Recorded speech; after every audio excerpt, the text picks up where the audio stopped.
আর বিজিবিরা এখানে ঠিকই গার্ড দিচ্ছে, পুলিশেরা এখানে গার্ড দিচ্ছে, মানুষ যেন না দেখতে পারে, কিন্তু তারা বর্ডারে ঠিক মতো গার্ড দিতে পারে না, ওইখান থেকে কেন পালিয়ে যায়? আসলে ভাই কিছু বলার ভাষা নাই, যে কি বলবো, বলার ভাষাগুলো হারিয়ে ফেলেছি, কি বলবো।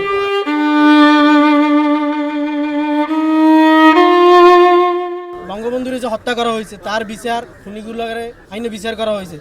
হাদি ভাইয়ের যারা হত্যা করছে তাদেরকে দেশের মাটিতে আইনে তাদের বিচার করা হয়। হাদি ভাইয়ের যে হত্যা করা হয়েছে, আসলে হাদি ভাইয়ের হত্যা করার মূল উদ্দেশ্য যে সে এই সমাজের সত্য কথাগুলো তুলে ধরত। হাদি ভাইয়ের মতন বাংলার জমিনে আর এক হাদি ভাই আছে কিনা আসলে আমাদের এখনো জানা নাই। হাদি ভাই অন্যায়ের বিরুদ্ধে কথা বলছে, যেমন করে ফ্যাসিস্ট আওয়ামী লীগ সরকারের বিরুদ্ধে কথা বলছে। সত্য কথা তুলে ধরার জন্যই তার আজকের এই হত্যা করা হয়েছে, এবং ভারতে বসে শেখ হাসিনা এইসব কাজ করাচ্ছে।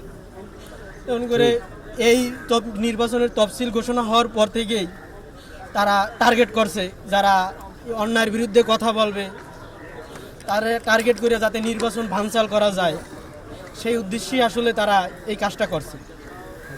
আসলে হাদি ভাইরে যারা হত্যা করছে, আমরা তার আর কঠিন থেকে কঠিন বিচার চাই।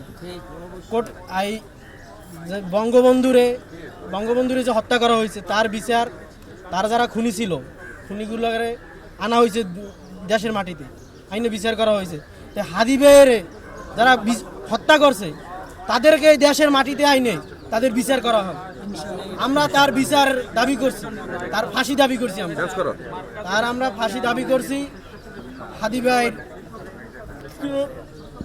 নিজের থেকে আসলে কিছু বলা নেই, আমরা একটাই চাই, এই বর্তমান উপদেষ্টার কাছে আমাদের একটাই আবেদন যে হাদি ভাইয়ের সাথে যারা মামলা এই হত্যায় জড়িত আছে তাদেরকে প্রত্যেককে আইনের আওতায় এনে তাদের বিচার করা হোক, যাতে এরকমের হত্যা আর বাংলাদেশে একটাও না ঘটে। এরকমের হত্যা আর যেন বাংলাদেশে একটাও না ঘটে।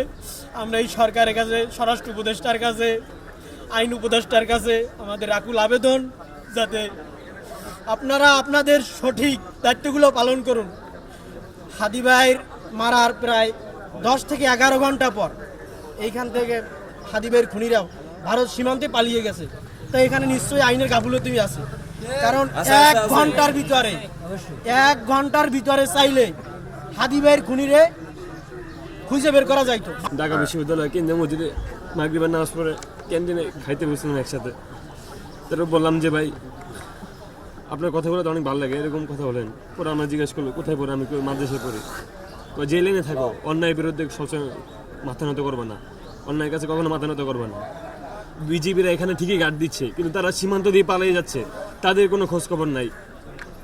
বঙ্গবন্ধু শেখ মুজিবের খনিকে যখন ভারত থেকে অন্য জায়গাতে ধরে আনছে, ঠিকই বিচার করছে, এখন কেন পারছে না? আমলে তো ঠিকই বিএনপি জামায়াতের নেতা করে মাটির গর্ত থেকে তুলে এনে বিচার করা হয়েছে, এখন কেন পারছে না তারা? আর বিজিবিরা এখানে ঠিকই গার্ড দিচ্ছে, পুলিশেরা এখানে গার্ড দিচ্ছে, মানুষ যেন না দেখতে পারে, কিন্তু তারা বর্ডারে ঠিক মতো গার্ড দিতে পারে না, ওইখান থেকে কেন পালিয়ে যায়? তারা কেন পালিয়ে যায়? কেন ওনার বিচার করা হচ্ছে না? আসিফ নজরুলের পদ দেখতে চাই আমরা, ওই হাসিনার দালাল ক্ষমতায় বসেছে। জাহাঙ্গীরের পদ দেখতে চাই আমরা, জাহাঙ্গীরের বিচার চাই আমরা। বিজে এখানে ঠিকই তারা গার্ড দিচ্ছে, কিন্তু ওখান দিয়ে সীমান্ত দিয়ে পালিয়ে যাচ্ছে, নিজেই ইয়ে করছে। এখানে আমাদেরকে দেখতে এসেছি, আমাদেরকে দেখতে দেওয়া হচ্ছে না, আমাদের ভাইয়ের লাশ দেখতে দেওয়া হচ্ছে না, কিন্তু ঠিকই ওখান দিয়ে পালিয়ে যাচ্ছে। বিজেপিরা ওখানে কেন গার্ড দিচ্ছে না? ওখানে কেন গার্ড দিচ্ছে না? এটা প্রশ্ন। এখানে আমাদেরকে দেখতে দেওয়া হচ্ছে না লাশ।